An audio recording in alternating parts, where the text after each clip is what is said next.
Hi everyone, welcome back. This is Clayton Miller with Makeover Homes. Today we're going to be talking about the Makeover Renovations bid and why it's a little bit different than what you may be used to. The Makeover Mortgage bid may be a little different than what you're typically used to, but that's okay. In this module, we're going to cover everything from A to Z, talking about expectations, what the bid needs to look like, how it needs to read, who it's going to be going to, and all of the above. We will provide you with examples. We'll provide you with templates to use on your own, and all that we ask in return is that you follow instructions as best as possible. By putting these bids together in the easiest and most simple format for our lenders, our jobs are going to get done faster, smoother, and we're going to have less headaches in the end. We'll cover that now. I know that we've talked about this a time or two, but we really want to hammer home the idea of timeline expectations. In this game, being fast is very, very important. You're going to run into two different scenarios throughout this game, and we want to make sure you know what's expected of you in both instances. So the first one, and probably the most common, is going to be a client searching for a new home. So a client searching for a new home, by the time it gets to you, is going to have that house under purchase agreement. They will most likely have already had the home inspection done, and they will most likely already have the HUD consultant done if there is one. That means that we've probably used at least a week of their 2 to 3 week grace period to get their inspections done, their contractor bid, and all of the above. So we need to move fast. So what that means is when you guys receive that email introduction telling you who the client is and what all their info might be, we really need you to at least make a phone call within 24 hours. At the very least, you're touching base, saying, hey, sorry I'm really busy right now, but I'll get back to you. At the least, we want to make sure we contact those guys fast, and if you're able to set an appointment, that'd be phenomenal. So within the first 24 hours, make a phone call and see if you can't get that appointment set for your walkthrough. We would love to have that walkthrough done 3 to 5 days after you guys give that phone call. So that gives you enough time to get in there, walk the property with the client, figure out what's going on, and put that scope together if we haven't already provided that for you. After you've left the property, within that next 2 weeks, week to 2 weeks, we really need to have that bid sent back to the client. Now, on larger projects, we know it's going to take a little bit longer. It's just how it goes. Somebody doing a bathroom and a new roof versus somebody doing a kitchen, 2 bathrooms, and an added garage, those are going to be significantly different bids to put together. But if somebody's purchasing a new home, we've got about 3, maybe 4 weeks to get through the entire process. The home inspection, the HUD consultant, and the contractor bid. So you making that phone call, getting on site as fast as possible, and then getting a bid back to them within a week or 2 is super, super important. The next one is the renovation refinance. This is somebody that already owns their home. So we're not fighting against other buyers, we're not fighting against a realtor, and there's a lot less clock to work on. That being said, we would still like that phone call to happen within 24 hours so that client knows that we're on it and knows that you're on it. Again, we would like to have that appointment set within 3 to 5 days. If it gets pushed to a week due to your schedule, so be it. Again, not quite as pressing. And then depending on the size of the reno, rather than 1 to 2 weeks, maybe 2 to 3 weeks on this bid. And if it's a larger one, 4 to 5, depending on that size. So new home purchases, they got to be snappy. They got to be fast. We got to get on them now. Reno refinances, we're not fighting against the clock, but as we've covered in previous modules, being fast and communicating very well are what are going to win us some jobs. So just wanted to hammer home those timeline expectations one more time so you guys are aware, when we're reaching out to you, shooting you emails, giving you texts, where's the bid, what's going on. This is why. We're typically being bombarded by realtors, lenders, and clients to get on with the next process because they can't order appraisals, they can't tell the home seller that they've got a good deal until we get that bid back. And now it's time to go over the formatting of your bid. We know that you've been putting bids together for a long time. You may have your own software, you may have your own format, your own Excel file, however it might be. But we are going to ask that you put it in a very specific format so that the lender is going to accept it. Okay? Every bid needs to be broken down room by room, line item by line item, and then broken down by labor and material costs. This is the format that the lenders require, all of them. So as much as we would love to be able to just take your format and pass it off to the lender, 99 to 100% of the lenders won't take that basic format.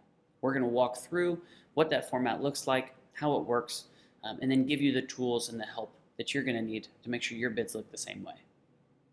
First thing to go over is the room or other location.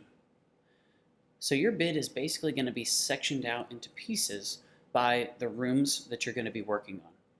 The reason the lender wants to see it by room is because any appraiser or client or any other person that's reading your bid should be able to stand in a room with your bid and walk through the line items and see exactly what's going to be going on in that location. So the rooms are going to be designated as kitchen or bedroom or living room or any of the usuals that you might be used to. The other thing that the location may be is a pole barn or garage or exterior. Let's say you're going to be doing a roof and some siding and then doing a little bit of trim or adding a porch, something along those means. The location will be exterior, and then underneath that is where you're going to break down what you're going to be doing. So if you've got a room that you can break it down into, great. If you've got a location that you can break it down into, awesome. And if you have a line item that's going to cover the entire home, let's say you're painting the entire thing, the entire interior from head to toe. Let's say you're also going to be laying an LVP flooring throughout the entire home. What you can do is put whole home and then your line items under that. Other things that may fall under whole home would be to rewire the whole home. Maybe it had knob and tube and you're going to be upgrading the surface. Or you're going to replumb the entire home. It had PCV, PC, and you're going to be adding PEX or some other form.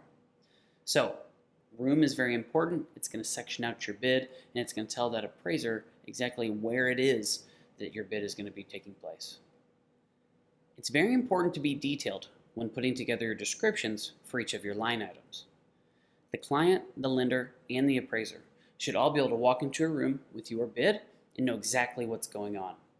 The last thing that we want is some discrepancy between you and the client or you and the lender because the bid wasn't quite descriptive enough. One example that we like to bring up is if you suggest that you're going to replace the shower, that could mean a couple different things. Does that mean you're going to replace the shower with a fiberglass surround? Or does that mean you're going to replace the shower with a tile surround? The appraiser is going to look at that and give those items significantly different values. One could cost a couple $1,000s, or the other cost several $1,000s.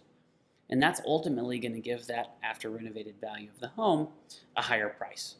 So we want to make sure we are very, very descriptive when breaking down each item. A couple examples are below. We're going to install a new 55-gallon A.O. Smith water heater that includes disposal of the current one. We are going to install new mid-grade LVP flooring, and that includes the underlayment.